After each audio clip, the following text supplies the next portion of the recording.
और हजारों की संख्या में आज युवाओं ने झारखंड मुक्ति मोर्चा में अपना भरोसा और विश्वास व्यक्त करते हुए सरकार के कार्यों पर मोहर लगाते हुए आज झारखंड मुक्ति मोर्चा की सदस्यता ली है।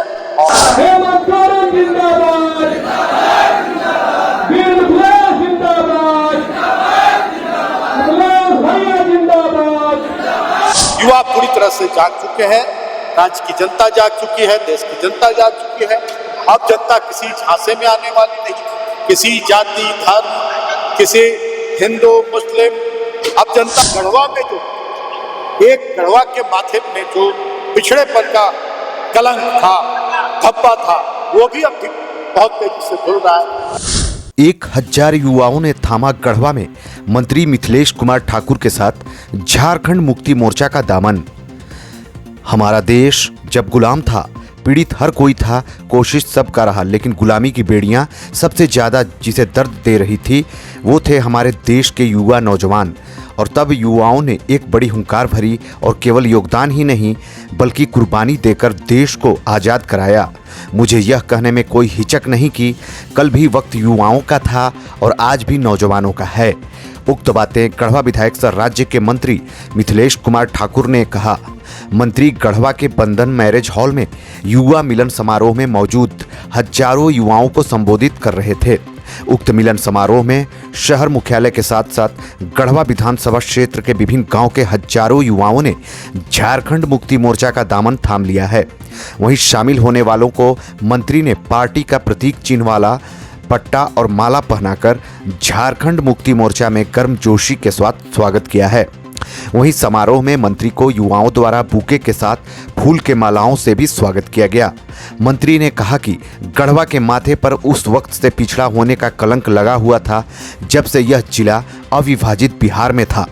कहा कि हमसे पहले कई जनप्रतिनिधि गढ़वा के हुए, लेकिन केवल वो खुद के लिए गढ़वा के प्रतिनिधि बने। उनका यहाँ के विकास और हालात में बदलाव से कोई सरोकार नहीं रहा। मंत्री ने कहा कि नतीजा हुआ कि उनके खुद का बदलाव तो हुआ, लेकिन गढ़वा और बदहाल होता रहा। जिस तरह यहाँ के लोगों को पीड़ा होती थी, उनसे कहीं ज़्यादा उन्हें कसक होती थी। कहा कि मैंने बचपन से यहाँ के हालात को देखा था। मुझे जब मौका मिला तो आज आप खुद देखिए, क्योंकि आपकी युवा नज़र है किस तरह गढ़वा को मैं गढ़ रहा हूँ। साथ ही कहा कि बस इसी तरह आप सभी अपना सहयोग बनाए रखिए ताकि मैं इसी तरह गढ़वा को विकास के मामले में एक अग्रणी जिला साबित करने में सफल हो जाऊं। ये युवा तो देश के भविष्य है और जो सभी चीजों को बहुत बारीकी से परखने, सोचने, जांचने की शक्ति युवाओं में सबसे ज्यादा है। और अब युवा ये जान चुके हैं, समझ चुके हैं कि इस लोकतंत्र में जो अधिकार है अपने वोट का, और वोट देकर अपना जनप्रतिनिधि बनाने का, सरकारें बनाने का, उसका मूल उद्देश्य जनता को हक अधिकार दिलाना, विकास करना। और अब युवा पूरी तरह से जाग चुके हैं, राज्य की जनता जाग चुकी है, देश की जनता जाग चुकी है। अब जनता किसी झांसे में आने वाली नहीं, किसी जाति धर्म, किसी हिंदू मुस्लिम।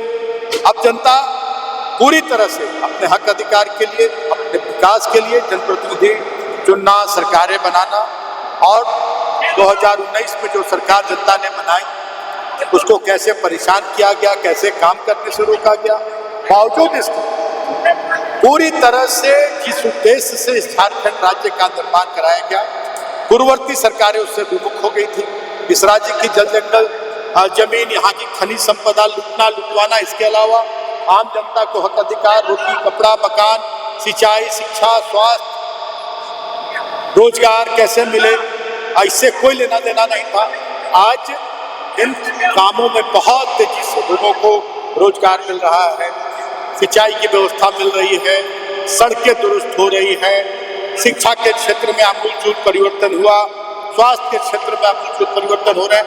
इन सारी चीजों से प्रभावित होकर और गढ़वा में जो एक गढ़वा के माथे में जो पिछड़ेपन का कलंक था, धब्बा था, वो भी अब बहुत तेजी से धुल रहा है। इन सारी चीजों से प्रभावित होकर और हजारों की संख्या में आज युवाओं ने झारखंड मुक्ति मोर्चा में अपना भरोसा और विश्वास व्यक्त करते हुए सरकार के कार्यों पर मोहर लगाते हुए आज झारखंड मुक्ति मोर्चा की सदस्यता ली है। और हमें पूरी उम्मीद है कि इन युवाओं में इतनी ताकत है कि ये युवा से गढ़वा ने पूरे झारखंड में राजनीतिक उथल पुथल करवाने की क्षमता रखते हैं, मादा रखते हैं। और आज यहाँ से जो संदेश पूरे राज्य को जाएगा, इतनी बड़ी संख्या में आज यहाँ युवाओं ने झारखंड मुक्ति मोर्चा की सदस्यता ग्रहण की है, इसका काफी दूरगामी इसका असर होगा, इसका प्रभाव होगा। और आने वाले दिनों में जो चुनाव होने वाले हैं विधानसभा के, उसमें जो हमारे विपक्षी पार्टियां हैं जो हमें बांटने का काम करती है, आयातित नेताओं को निरंतर यहाँ लाकर और यहाँ बात फैलाने का काम कर रही है, उनको एक करारा जवाब मिलेगा। और दहाई का आंकड़ा भी ये लोग आने वाले विधानसभा चुनाव में पार नहीं कर पाएंगे, ये मुद्दा।